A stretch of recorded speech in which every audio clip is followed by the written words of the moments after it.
राम राम भाइयों, मैं थारा भाई अनिल सोलंकी। मेरे यूट्यूब मंच लाउड जाट वॉइस में आपका स्वागत है। भाइयों, आज थोड़ी हरियाणवी संस्कृति की, हरियाणवी भाषा की, हरियाणवी कल्चर की बात आपको बताना चाहता हूँ। आपको सुन के अच्छा लगेगा।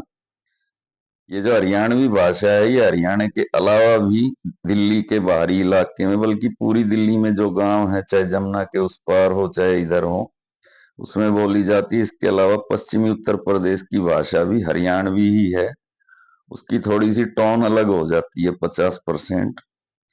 तो जो हरियाणवी भाषा है, ये भारत की सबसे पुरानी भाषा है और सबसे प्राचीन हरियाणा की संस्कृति है। कैसे, वो आज के वीडियो में आपको बताऊंगा और समझाऊंगा भी। वीडियो को पूरा देखना, ध्यान से देखना, बीच में मत छोड़ना। एक शब्द होता है हरियाणा की भाषा में, भाणजा, जिसको पूरे देश में भांजा कहा जाता है। पूरे देश में बहन को क्या कहा जाता है? बहन ही कहा जाता है ना। तो बहन के बेटे को पूरे देश में बहनजा क्यों नहीं कहते, भाणजा क्यों कहते हैं? जबकि भाण शब्द तो हरियाणा से निकला शब्द है। इसका मतलब भाण का जाया भाणजा। पूरा देश मानता है कि भाण शब्द पुराना है, बहन शब्द उसके बाद बना है। दूसरा, हमारे देश में बहन को बहन ही कहते हैं, लेकिन हरियाणा में जीजी कहते हैं। और पूरे देश में जीजी के पति को जीजा कहते हैं। और पूरे देश में बहन को दीदी कहते हैं, तो दीदी के पति को दीदा क्यों नहीं कहते, जीजा कहते हैं? इसका मतलब जीजी शब्द पुराना है और दीदी शब्द नया है। तीसरी बात, पूरे देश में पिता को बाप कहते हैं और हरियाणा में बाबू कहते हैं। तो बाबू से बापू बने और बापू से ऊ की मात्रा हटा के बाप बना। तो ये भी साबित करता है कि हरियाणवी भाषा पुरानी है, बाकी भाषाएं नई हैं। एक शब्द है हरियाणा में, चाणचक। उसको हिंदी में अचानक कहते हैं। तो चाणचक से अचानचक बना और अचानचक से अचानक बना। ऐसे ही बैल को पूरे देश में बैल कहते हैं, हरियाणा में बलद, बड़हद, जिसके बल की कोई हद ना हो। तो बलद से हद हटा दिया, बल रह गया और बल पे दो मात्रा चढ़ा के बैल बना दिया। इसके अलावा आंगली, हरियाणा में उंगली को आंगली कहते हैं और पूरे देश में उंगली कहते हैं। तो आंगली शब्द पहले आया था, आंगली शब्द से उंगली शब्द बना है, ना कि उंगली से आंगली। एक जो आजकल ये पहरावा है, फैशन है स्कर्ट का, स्कर्ट, मिनी स्कर्ट, स्कूलों में भी स्कर्ट पहनाई जाती है। ये आज से 100 150 साल पहले हरियाणा से ये फैशन निकला था। हमारी जो दादी और नानी 52 गज का घाघरा पहनती थी, उसी में थोड़ा सा कपड़ा कम करके स्कर्ट का इजाद किया गया है। तंदूर, आप सबने भी तंदूरी रोटी खाई होंगी और खाने में बड़ी टेस्टी भी होती हैं, कड़क होती हैं। इस तंदूर का आविष्कार हरियाणा ने किया था। जो हमारी दादी और नानी हारी के अंदर अंगारा में दबा के जो टीकड़े बनाया करती, जिसको हम गंठे के साथ खाते थे, गंठे पे मुक्का मार के।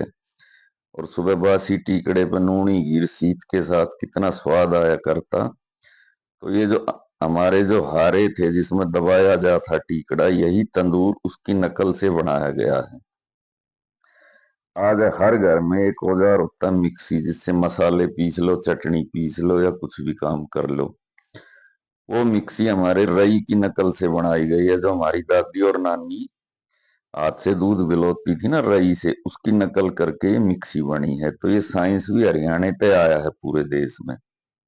अब मैं आपको थोड़ा सा ये समझाने की कोशिश करूंगा कि हम अपनी संस्कृति से, भाषा से कैसे दूर होते जा रहे हैं और हमको क्यों ऐसा लगता है कि हम हरियाणवी भाषा बोलेंगे तो लोग हमको कम पढ़ा लिखा समझेंगे। जबकि पंजाबी लोगों में ये इंफीरियरिटी कॉम्प्लेक्स नहीं होता। वो कनाडा में रहे, अमेरिका में रहे या ऑस्ट्रेलिया में रहे, वो अपनी भाषा बड़े गर्व से बोलते हैं, लेकिन हम हरियाणवी बोलने में शर्माते हैं। तो मैं आपको दो चार चीजें बताऊंगा। सॉरी। हमारा जो पहरावा था धोती और खंड का, आज कितने गांव ऐसे बचे हैं? दिल्ली में तो मेरे ख्याल से हर गांव में दो या चार आदमी बचे हैं जो धोती और खंड के वाले हैं। सब भगवान को प्यारे हो गए। नए लड़कों को ना धोती बांधनी आती, ना खंड का बांधना आता। हाँ, होक्का जरूर सब घरों में मिल जाएगा और होक्के को खूब प्रमोट भी करते हैं हरियाणा के लोग। लेकिन धोती खंड का जो हमारा पहरावा था, उससे हम दूर होते जा रहे हैं। नंबर एक बात।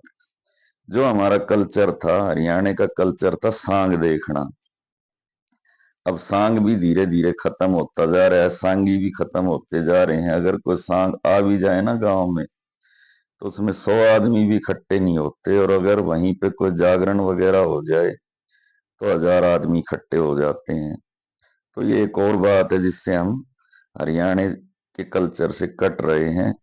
पहले जो हरियाणा के अंदर पंडित लक्ष्मी चंद जाट, मेहर सिंह वगैरह गायकों का क्रेज होता था, वो किसी फिल्म स्टार से कम नहीं होता था। लेकिन आजकल लोगों का इंटरेस्ट सांग में बिल्कुल खत्म हो गया है। इसके अलावा हमारे जो त्योहार थे, जैसे कि संक्रांत, होली, दिवाली और रक्षाबंधन, जिसको हम सिलोणो कहते थे, उन त्योहारों को छोड़ के आज हम धनतेरस, भैया दूज, करवा चौथ जैसे त्योहारों की तरफ जा रहे हैं। जो त्योहार हमारे नहीं है, जो व्यापारी लोगों के त्योहार थे।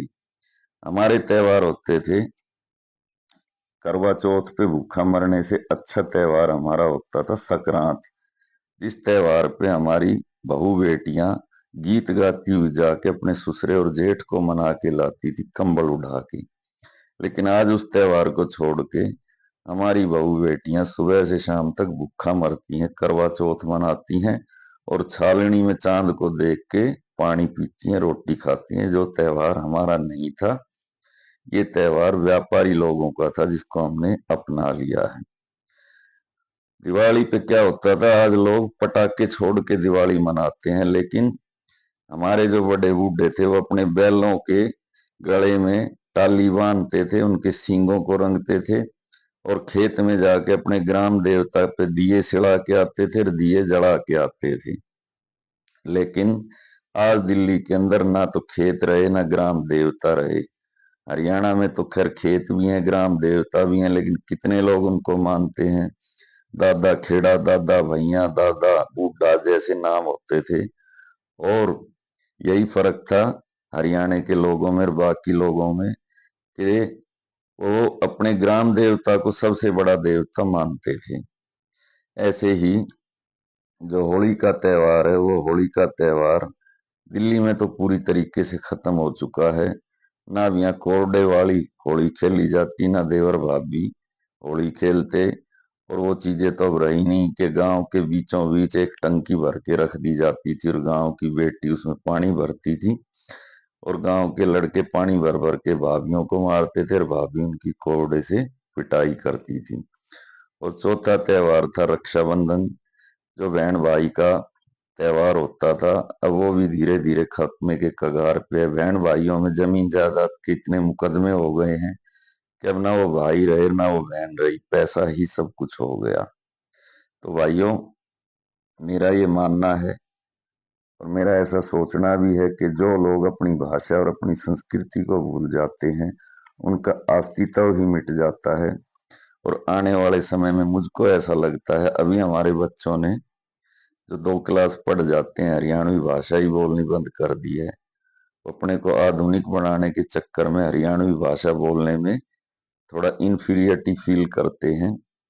और हरियाणवी भाषा की लिपि तो कोई पहले ही नहीं थी, और पहनावा हमने पहले ही छोड़ दिया। जो हमारे बुजुर्ग धोती और खंड का पहनते थे, धीरे धीरे ऐसा लगता है कि ये हरियाणवी भाषा, संस्कृति और कल्चर खत्म हो जाएगा आज से 50 साल बाद। और लोगों को ये पता भी नहीं चलेगा कि हरियाणा की क्या भाषा और क्या संस्कृति है। इसलिए सब भाइयों को इस भाषा और इस संस्कृति को बचाना चाहिए। मैं आपका भाई अनिल सोलंकी इसी के साथ आज का वीडियो समाप्त करने की इजाजत चाहता हूं। अगर वीडियो आपको अच्छा लगा तो वीडियो को लाइक करना, कमेंट करना, और जो भाई अभी अभी चैनल से जुड़े हैं वो चैनल को सब्सक्राइब करना। धन्यवाद भाइयों, आपका दिन शुभ हो।